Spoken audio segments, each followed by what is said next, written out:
Так как вы знаете, Республика Казахстан входит в Болонский процесс, и это очень незнакомое явление как для преподавателей, так и для студентов.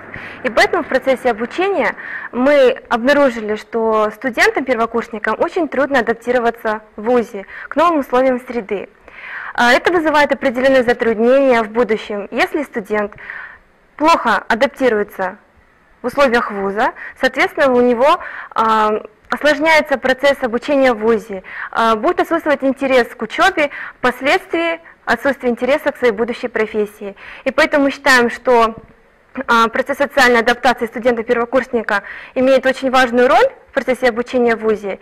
И поэтому мы посчитали, что если вовремя оказать студентам помощь по социальной адаптации, то будут определенные результаты. И поэтому мы решили попробовать реализовать этот проект у нас в ВУЗе. Он дал положительный результат, и поэтому мы хотим, чтобы наши результаты и наши разработки использовали и другие вузы страны.